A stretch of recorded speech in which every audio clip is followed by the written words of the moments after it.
Well, it is a beautiful afternoon here in North Idaho. I decided to come out to some public land to try my luck for some turkeys. It's been about a week since I've been out, and it's late April right now, so the birds should be starting to get less henned up. But this is actually a spot that I missed a bird at earlier this year, so hopefully I can go in and get some redemption on either that bird or a different one. It's a pretty big piece of public, and there should be a lot of birds to work with, so we're gonna go in there and see what we can do. It's around 4 p.m. now, so we've got right around 4 hours until dark. So should be a good hunt, and see if we can knock one down.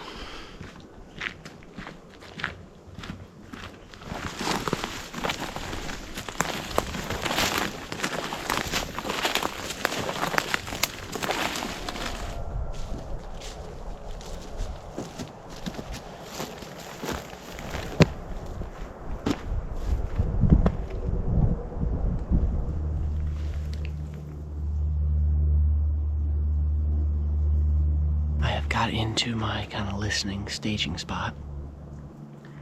From right here I can see kind of 3 hillsides, and they're all kind of at different distances. I'm right in here in this area, and I should be able to hear if anything gobbles. Right now it's still pretty early, actually about 4:45, and the sun is still super high, so I'm probably gonna wait for about 45 minutes here, maybe until about 5:30, and then at that point I might call, and hopefully something will gobble and we can set up on it. If we don't hear anything, I'll probably end up hiking up to this ridge because I got a trail camera up there, and I'd be interested to see what's on that. And as well, I might be able to hear better from up there. So we're gonna wait here for a little bit, and then we'll call and see if we can get anything to gobble. All right, I've been sitting here for a little bit. Just heard a hen start talking behind us, so we're gonna make a setup here.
Yeah, there's a couple birds over there. They're pretty far on private though. All right, well, I did strike those toms. They're straight out this way, about 300 yards from public.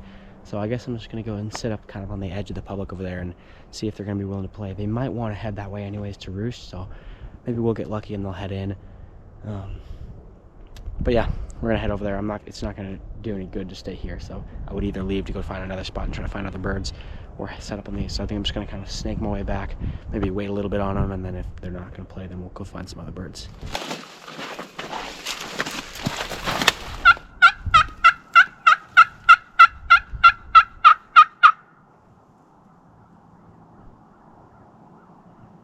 So there's 2 birds that gobbled over here. They're both on private, but they're maybe 100 yards off the line. And the public is up on this hill and the private is down low. And so they're down low, and so it might be a bit tricky to call them up here. But they may also just drift up naturally. So I'm gonna go over here and get kind of in line with them and then try to set up and do some soft calls and see if they'll respond. And if not, just wait them out.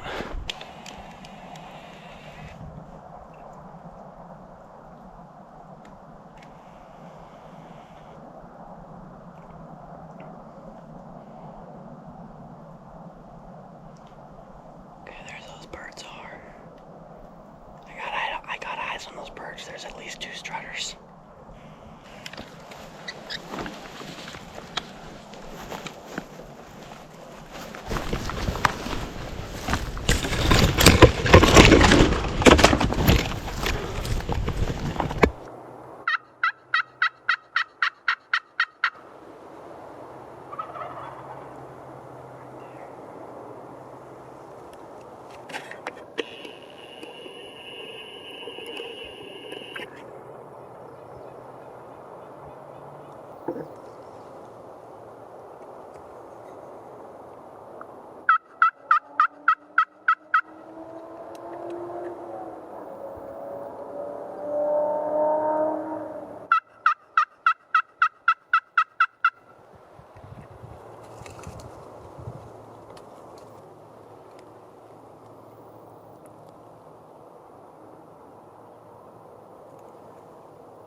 where it's coming in.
Boy, oh boy, do I have a story to tell you. Y'all are not gonna believe this. We got a bird. Got a big double-bearded tom down. I'm talking calm because I'm trying to calm myself down, because I was beyond excited. And we're gonna get up to him, take a look at him, and then we'll go through what happened. But that's one to remember right there. That is a special hunt. Wow. Well, I am just super grateful for this bird and for this opportunity, even if that sounds cliche. It's actually been a long time since I've had the opportunity to successfully harvest a spring turkey, let alone a spring tom. Last year I shot a jake, and you know, it didn't happen the way I would have thought it would, but nonetheless I'm super grateful for how it did happen. I think it was actually kind of meaningful, and more than anything I just learned a really important lesson from today. And essentially what happened was, you all saw the beginning, we got on those turkeys, called them in a little bit, they were kind of working a little bit, but really they weren't playing that much, and then eventually they kind of slipped up, and I think where we left off was essentially I left that original setup and I kind of slipped down the hill, and as I was slipping down the hill I looked down and I saw either this tom or a different tom kind of coming up the hill at like 50 yards, and I realized that they had fully committed from all the way down there where we were watching them, and they were coming up to the original setup.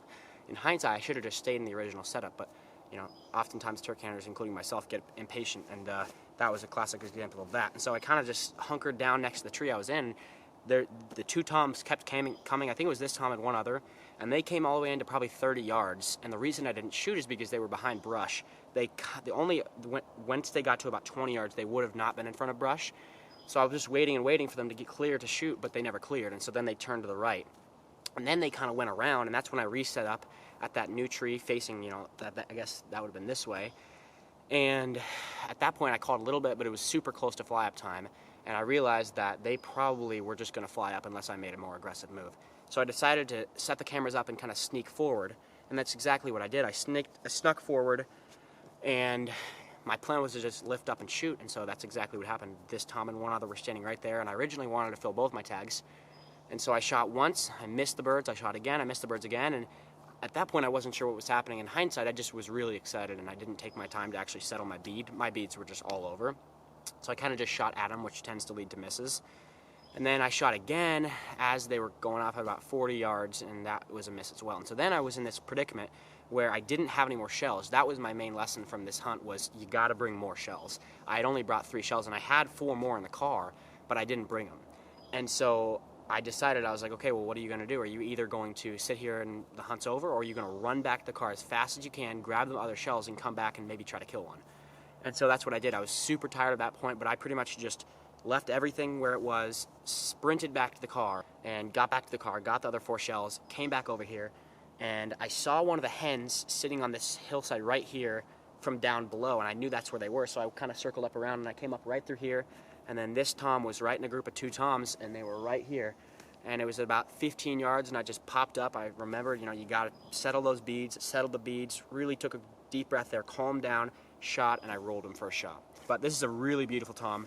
A couple interesting things to note about this tom is he's double bearded, which is awesome. It's always a plus. And as well, the wingtips on this bird are actually completely dark. And I've heard about this happening before.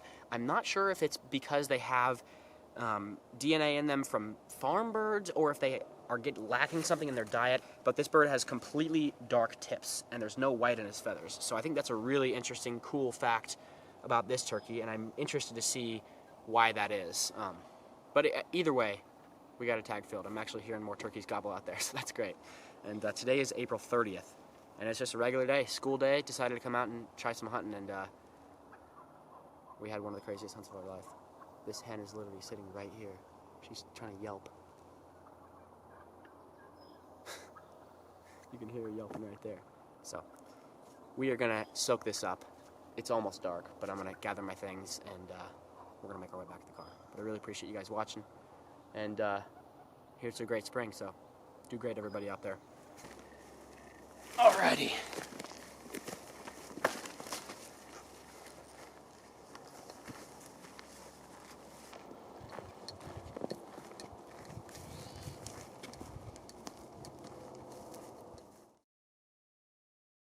Alright, well, we are back at the house. Brought the bird back. I'm interested to see what he weighs and see his beard and spur length. I'm not like I'm super picky about it, but just always think it's interesting. So our record for biggest tom ever was 22 pounds. That was a massive tom that my brother shot last year. And it'll be interesting to see what this one weighs. Oh, 20.98. So I did confirm that he is double bearded. As you can see right here, clearly double bearded.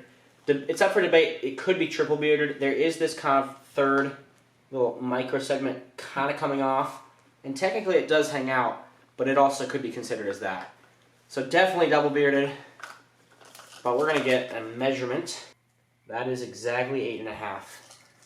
So that's nice. That's a good bird. That's just a solid, great, mature Idaho bird. And lastly, we're going to check spur length. We got 3/4 inches. Wow, that's not bad. It's a great bird, and I'm really happy with it.